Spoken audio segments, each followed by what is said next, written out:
இன்றைக்கி உங்களோட நான் சில கிஃப்ட்டை தான் ஷேர் பண்ண போகிறேன். பார்த்தீங்கன்னா எனக்கு ரொம்ப ரொம்ப பிடிச்ச பேக்ஸ், ஹேண்ட் பேக்ஸ். எப்போவுமே நான் கடைக்கு போனால், எந்த ஜவுளி கடைக்கு போனாலும் ஹேண்ட் செக்ஷனை நான் மிஸ் பண்ணாமல் பார்த்து தான் வருவேன். எனக்கு அவ்வளோ நல்லா பிடிக்கும் பேக்ஸ் எல்லாம். இந்த ஹேண்ட் பேக்ஸ் தான் இப்போ நான் ஷேர் பண்ண போகிறேன். இது வந்து ஒரு குட்டி பாக்கெட் அதுதான் போயிட்டு. ஃபஸ்ட்டு பார்த்தீங்கன்னா இது வந்து அண்ணா சீரில் வச்சு கொடுத்தாங்க. செம்மையாக இருந்தது. அந்த டிசைன் எல்லாமே நல்லா இருக்குது. இது என் பேத்தி கூட போட்டுக்கலாம். அவள் பார்த்தானா கண்டிப்பாக வாங்கிப்பாள்.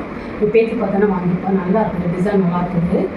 இந்த ஒரு ஹேண்ட்பேக் வந்து அண்ணா வந்து சீரோடு வச்சு கொடுத்தாங்க. அந்த வளையல் இதெல்லாம் வச்சு கொடுப்பாங்கள்ல சாரியில், அந்த சீரோடு வச்சு கொடுத்தது. அதுக்கப்புறம் பார்த்திங்கன்னா இது பார்த்திங்கன்னா இந்த அப்பார்ட்மெண்ட்ஸில் ஒரு ஃப்ரெண்டு தான்.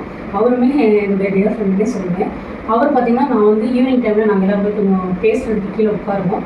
அந்த டைமில் செல் வந்து நான் கையில் தான் வச்சுருக்கேன்.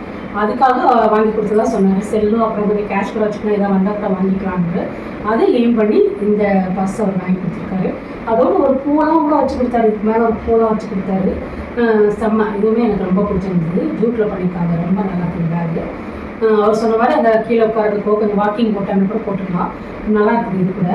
அதே டைமில் இதுவும் ஒரு ஃப்ரெண்டு தான், என்னுடைய டியர் ஃப்ரெண்டு தான். அவங்க கொடுத்த கிஃப்ட்டோடு இந்த பர்ஸும் கொடுத்தாங்க. இந்த பர்ஸுமே நான் வாங்கணும்னு நினச்சிருந்தேன், குட்டி பர்ஸு. சும்மா நம்ம இங்கே ஹேண்ட்பேக்லாம் போட்டு சேஞ்செல்லாம் போட்டு கொண்டு போகலாம். இதுவுமே ஒரு ஃப்ரெண்டு தான் கொடுத்தாங்க, கிஃப்ட்டோடு சேர்த்து கொடுத்தாங்க. இதுவும் எனக்கு பிடிச்சிருந்தது, இந்த பர்ஸும் எனக்கு பிடிச்சிருந்தது. அதுக்கப்புறம் பார்த்திங்கன்னா இந்த பர்ஸ் பார்த்திங்கன்னா மேரேஜ் பண்ணுறதில்ல. இது பார்த்திங்கன்னா உமன்ஸ் டேக்கு நம்ம 8th ஒரு பொண்ணு குட்டி ஃப்ரெண்டுன்னு சொன்னால் எனக்கு அவளை ரொம்ப பிடிக்கும். ஆனால் அவள்கிட்ட நான் சொன்னது கிடையாது, ரொம்ப நல்லா பிடிக்கும் அவளை. அந்த பொண்ணு தான் எனக்கு இதை வாங்கி கொடுத்தா உமன்ஸ் டேக்கு. இந்த பேக்குமே நான் நிறைய தடவை போயிட்டு பக்கத்தில் வரைக்கும் போயிட்டு வேண்டாம் வந்திருக்கேன். எனக்கு இதை பிடிச்சிருந்தது. ஆனால் இப்போ அந்த பேக் என் கையில் கிடச்சிச்சு. நல்லா இருக்குது, நல்ல கிஃப்டாக செலக்ட் பண்ணி வாங்கி கொடுத்துருக்கா. இந்த பேக்குமே எனக்கு பிடிச்சிருக்கா. ஆக்சுவலாக எனக்கு ஹேண்ட்பேக் ரொம்ப பிடிக்கும். இந்த ஃபங்க்ஷனுக்கு எனக்கு ஹேண்ட்பேக்காக வந்து ரொம்ப ரொம்ப சந்தோஷம்.